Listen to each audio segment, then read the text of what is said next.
Assalamualaikum warahmatullahi wabarakatuh. Perkenalkan, nama saya Dipka Gusti Wibowo dengan NPM 2110301020. Nah, baik, di sini saya akan melakukan simulasi pembelajaran dengan materi buku non-fiksi.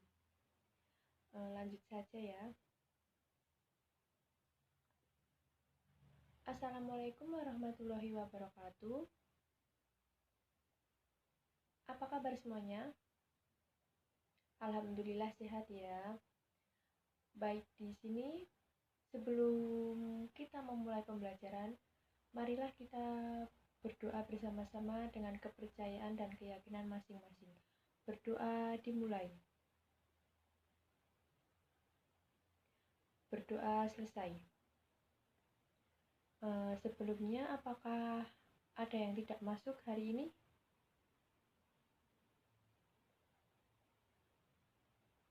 Masuk semua.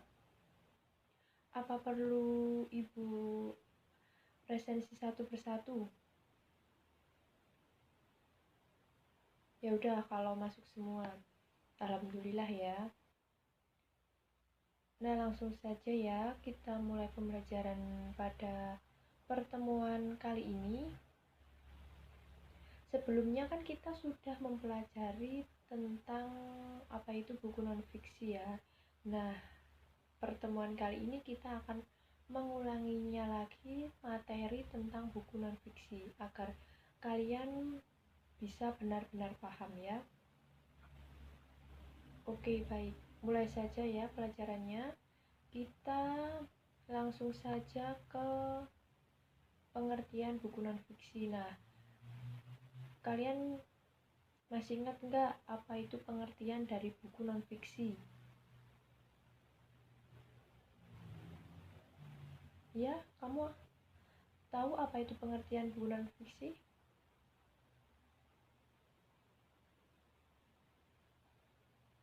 Ya, betul sekali. Jadi, buku non-fiksi ini adalah buku yang menyajikan berdasarkan fakta atau hal yang benar-benar terjadi dalam kehidupan nyata.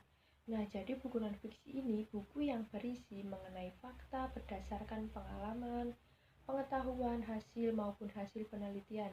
Nah, kalau menurut Kamus Besar Bahasa Indonesia ini, pengertian dari buku non-fiksi adalah bersifat fiksi. Buku non-fiksi ini tidak bersifat fiksi, tetapi berdasarkan fakta dan juga kenyataan atau tentang karya sastra, karangan, dan juga sebagainya. Paham? Ibu lanjutkan ya. Nah, setelah itu ada unsur-unsur buku non-fiksi. Ibu akan menerangkan apa itu unsur-unsur dari buku non-fiksi. Nah, unsur-unsur buku non-fiksi ini yang kalian ketahui ada 7. Yang pertama, cover buku. Yang kedua, rincian subbab buku. Yang ketiga, ada judul subbab. Yang keempat, isi buku. Yang kelima, cara menyajikan isi buku. Yang keenam, bahasa yang digunakan. Dan yang ketujuh, sistematika penulisan. Nah, kita akan bahas satu persatu dari unsur-unsur buku non-fiksi ini. Nah, yang pertama dari cover buku. Nah, pada cover atau sampul buku non-fiksi ini terdapat informasi mengenai buku tersebut seperti judul dan juga nama penulis. Nah, tak jarang ya buku non-fiksi ini juga menyertakan tahun terbit serta edisi buku pada sampul. Nah, yang kedua ini rincian subbab buku. Rincian subbab buku ini berupa informasi subbab dalam sebuah buku non-fiksi. Nah, biasanya sih rincian subbab buku non-fiksi ini berisi gambaran umum dari subbab bersangkutan. Nah, rincian subbab buku non-fiksi ini bertujuan untuk memudahkan pembaca dalam memahami isi buku. Nah, selanjutnya yang ketiga, judul subbab. Judul subbab biasanya terletak di halaman daftar isi pada buku non-fiksi. Lalu sehingga pembaca dapat lebih mudah menemukan bagian yang ingin dicari. Yang keempat ada isi buku.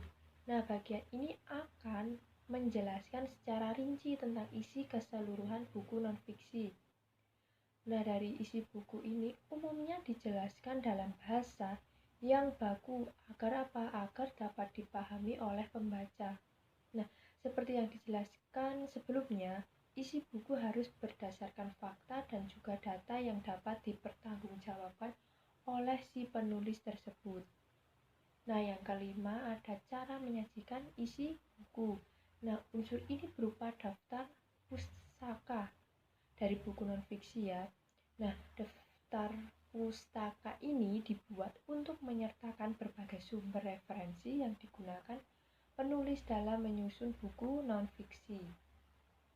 Yang keenam ada bahasa yang digunakan. Nah, bahasa yang digunakan ini dalam penulisan buku non-fiksi itu biasanya baku dan sesuai dengan Kamus Besar Bahasa Indonesia atau KBBI. Nah, jika ada kata serapan maupun kata asing yang jarang didengar masyarakat, biasanya penulis akan mencantumkannya di bagian glosarium. Nah, sehingga jika pembaca yang tidak tahu kata tersebut bisa merujuk pada glosarium untuk mencari artinya. Nah, selain itu, buku non-fiksi ini harus menggunakan bahasa yang lugas, tidak bertele-tele, sehingga informasi yang disampaikan bisa diterima dengan baik oleh pembaca. Nah, unsur-unsur buku non-fiksi yang terakhir ini sistematika penulisan. Nah, pada sistematika penulisan ini, buku non-fiksi harus ditulis secara sistematis. Nah, setiap informasi yang ditulis harus terstruktur dengan baik dan runtut, tidak acak atau sembarangan agar tidak membingungkan oleh si pembaca tersebut. Nah, baik itu penerangan dari unsur-unsur buku non-fiksi. Apakah ada pertanyaan atau ibu yang menjelaskan terlalu cepat dan susah untuk dipahami? Sudah paham semua ya? Di sini ada ciri-ciri buku non-fiksi. Nah, ada berapa ciri-ciri buku non-fiksi itu? Ya, benar sekali. Ciri-ciri buku non-fiksi ini ada 5. Yang pertama apa? Menggunakan bahasa yang formal. Yang kedua, menggunakan bahasa denotatif. Yang ketiga, berdasarkan fakta. Keempat, tulisan berbentuk ilmiah populer. Dan yang kelima, tulisan baru. Ya, benar. Betul sekali ya. Nah, di sini Ibu akan menjelaskan dari ciri-ciri buku non-fiksi. Kalian dengar baik-baik ya. Nah, ciri-ciri dari buku non-fiksi yang pertama menggunakan bahasa yang formal. Nah, ciri tersebut yang paling menonjol dari buku non-fiksi. Nah, buku non-fiksi ini disampaikan dengan menggunakan bahasa formal sesuai bahasa yang baik dan juga benar. Nah, yang kedua menggunakan bahasa denotatif. Bahasa yang digunakan dalam buku non-fiksi ini ialah denotatif. Kata denotatif maksudnya apa? Kata yang mengandung makna sebenarnya. Nah, informasi yang disampaikan oleh penulis disajikan secara lengkap. Nah, tujuannya apa sih? Yaitu penulis ingin memberikan informasi kepada pembaca dengan cara tidak berbelit-belit atau membingungkan pembacanya. Yang ketiga, berdasarkan fakta. Dalam karangan non-fiksi, tulisan yang dimuat harus sesuai fakta dan bersifat faktual sesuai data yang diperolehnya. Nah, hal tersebut yang membuat pembaca bisa langsung memperoleh manfaat dari informasi yang disampaikan. Nah, itu berdasarkan fakta ya. Yang keempat, tulisan berbentuk ilmiah populer. Nah, maksud dari bentuk ilmiah populer adalah tulisan apa? Tulisan tidak melalui menggunakan bahasa yang kaku. Nah, jadi yang terpenting tulisan dapat dipelajari dan dipahami secara mandiri. Nah, Sebuah tulisan dikatakan sebagai tulisan ilmiah populer karena penggunaan bahasa yang mudah dipahami dan sesuai dengan pasarnya. Nah, yang terakhir ada tulisan baru.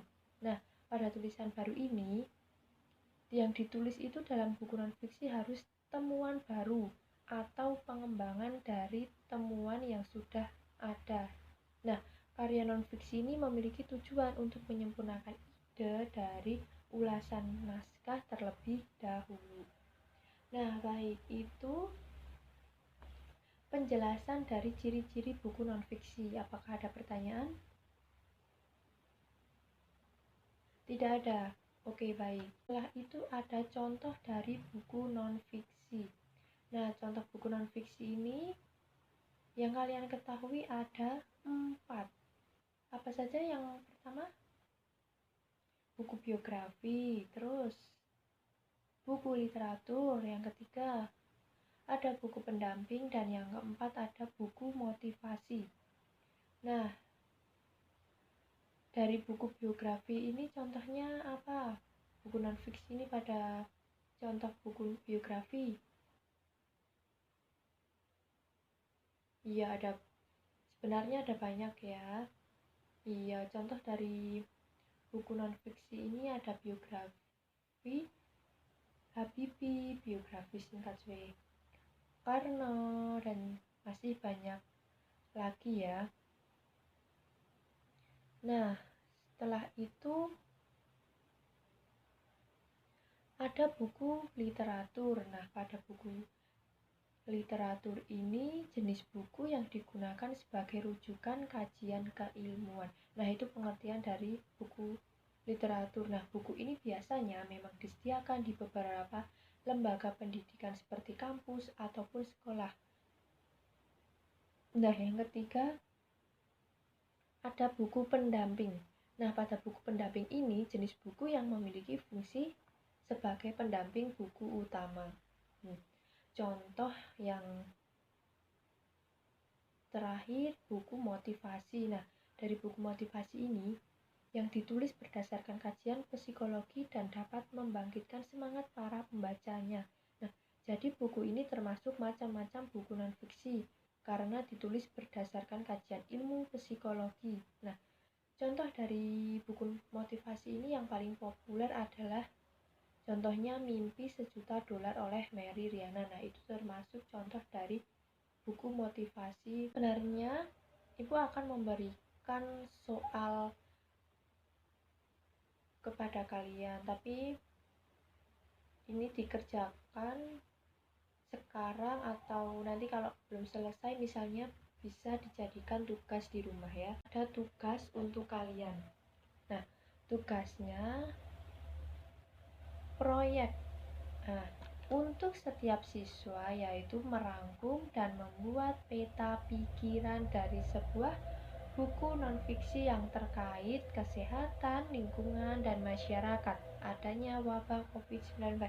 Nah, tadi kan Ibu sudah menerangkan ya, merangkum dan membuat peta pikiran. Misalkan nanti kalau kalian belum paham langkah-langkahnya, kalian bisa searching saja di Google ataupun di YouTube.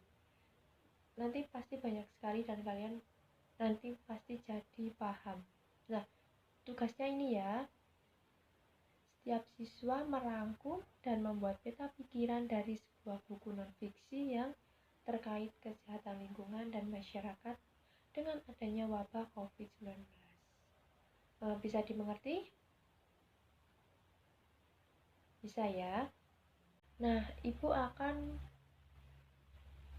memberi kesimpulan sedikit tentang buku non-fiksi. Nah, pada buku non-fiksi ini, klasifikasi untuk setiap karya informatif atau seringkali berupa cerita yang pengarangnya memiliki itikad baik untuk mempertanggungjawabkan kebenaran atau akurasi tulisan yang ditulisnya.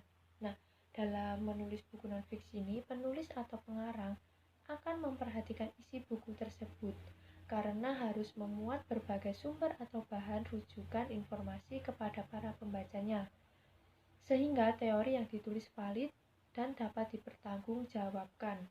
Nah, selain harus logis dan dapat diterima oleh pembaca, Bahasa yang digunakan di dalam buku non-fiksi juga harus ditulis dengan bahasa formal. Bahasa menggunakan bahasa informal. Terima kasih ya semuanya. Ibu harap kalian paham dalam materi buku non-fiksi ini. Nah, sebelum kita akhiri, mari kita bersama-sama berdoa menurut kepercayaan dan keyakinan masing-masing. Berdoa dimulai. Berdoa selesai. Terima kasih. Ibu akhiri. Tetap semangat dan jaga kesehatan ya untuk kalian. Baik, terima kasih. Wassalamualaikum warahmatullahi wabarakatuh.